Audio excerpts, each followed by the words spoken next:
Simple কুকিংয়ে আপনাদের সবাইকে স্বাগত। আজকে আমি খাসির কলিজা বা মেটে আলুর দম করে দেখাবো। এটি খুবই পুরনো রান্না, তবে আমি যে পদ্ধতিতে রান্না করি সেটি আজকে শেয়ার করছি। আশা করি আপনাদের সবার খুব ভালো লাগবে। চলুন দেখে নেওয়া যাক এই রেসিপিটি। এই জন্য প্রথমে আমি একটি ভাজা মশলা তৈরি করে নিব। 1 চা চামচ জিরে, 1 চা চামচ ধনে, একটা শুকনো লঙ্কা আর একটা তেজপাতা শুকনো খোলায় খানিকক্ষণ ভেজে এরপর গ্রাইন্ডারে খুব মিহি করে গুঁড়ো করে নিব। খাসির মেটে নিয়েছি হাফ কেজির মতো। প্রথমে আমি টুকরো করে কেটে লবণ আর নর্মাল জল দিয়ে ধুয়েছি। এরপর গরম জল দিয়ে আরও 2-3 বার ধুয়ে জল ঝরিয়ে নিয়েছি।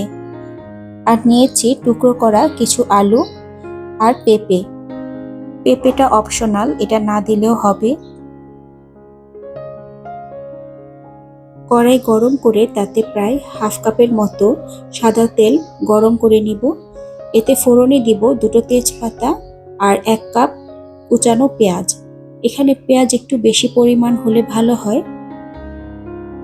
পেঁয়াজ হালকা নরম করে ভেজে নেব, বেরেস্তার মতো অতটা লাল করে ভাজবো না।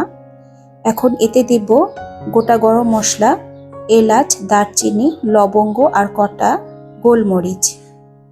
এই রেসিপিটা আপনারা গরম ভাত ছাড়াও রুটি কিংবা পরোটার সাথেও সার্ভ করতে পারেন।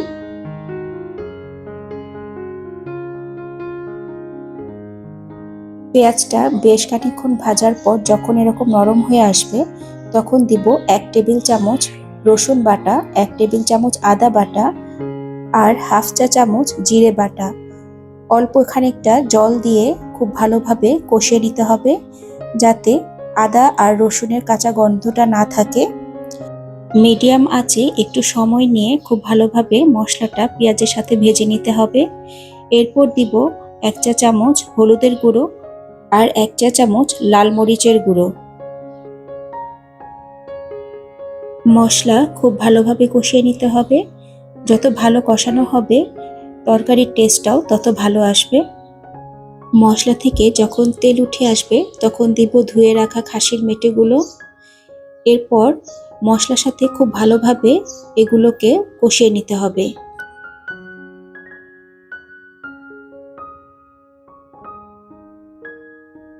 মশলার সাথে সবকিছু ভালোভাবে মেশানোর পর এতে দেব স্বাদমতো লবণ। লবণের সাথে সবকিছু আরো ভালোভাবে মিশিয়ে আমি ঢাকা দিয়ে প্রায় মিনিট 5 রান্না হতে দিব। এই ক্ষেত্রে পুরো রান্নাটাই আমি মিডিয়াম ফ্লেমেই করছি।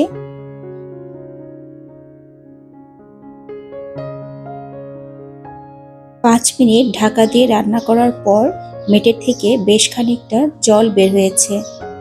আমি আবার সবকিছু খুব ভালোভাবে মিশিয়ে ঢাকা দিয়ে আরো 5 মিনিট কষাবো।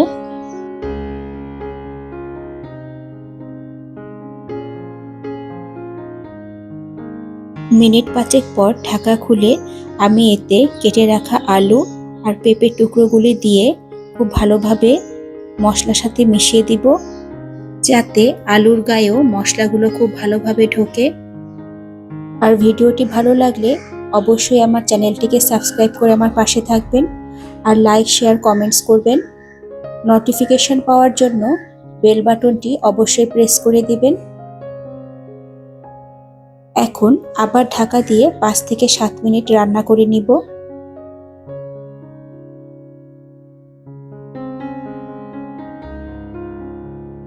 সবকিছু খুব ভালোভাবে ভাজা ভাজা হয়ে এলে আর মশলা থেকে তেল ছেড়ে দিলে আমি এখন ঝোলের জলটা দিব। এক্ষেত্রে অবশ্যই গরম জল দেওয়ার চেষ্টা করবেন। গরম জল অ্যাড করলে তরকারির টেস্টটাও খুব ভালো আসে আর ঝোলটা খুব তাড়াতাড়িও ফুটতে থাকে। এক্ষেত্রে জল খুব বেশি দিব না, কারণ তরকারিটা কিছুটা মাখা মাখা হবে। ঝোলটা ফুটে উঠলে এতে যোগ করব কয়েকটা টুকরো করা টমেটো। এরপর ঢাকা দিয়ে সবকিছু সিদ্ধ হতে দিব।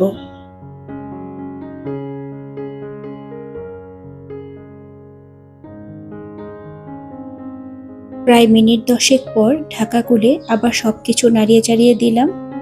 এখন দেখে নেই সবকিছু সেদ্ধ হয়েছে কিনা। হ্যাঁ, আলু মেটে সবকিছু খুব ভালোভাবে সেদ্ধ হয়েছে। আর এখন এতে আগে থেকে তৈরি করে রাখা ভাজা মশলা থেকে 1 চা চামচ ভাজা মশলা দেব, আর দেব স্বাদ মতো খানিকটা চিনি।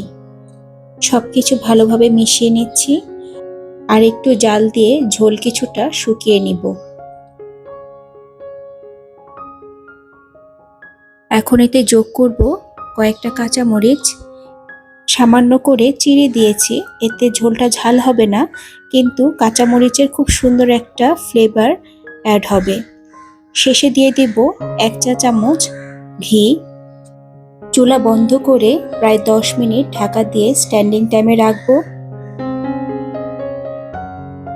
হয়ে গেল ভীষণ মজার মেটে আলুর দম। আমার এই রেসিপি ফলো করে একবার বাসায় ট্রাই করবেন, সবাই খেয়ে খুবই পছন্দ করবে। আজ তাহলে এ পর্যন্তই রাখছি। হাজির হব নতুন কোনো রেসিপি নিয়ে। সে পর্যন্ত সবাই খুব ভালো থাকবেন।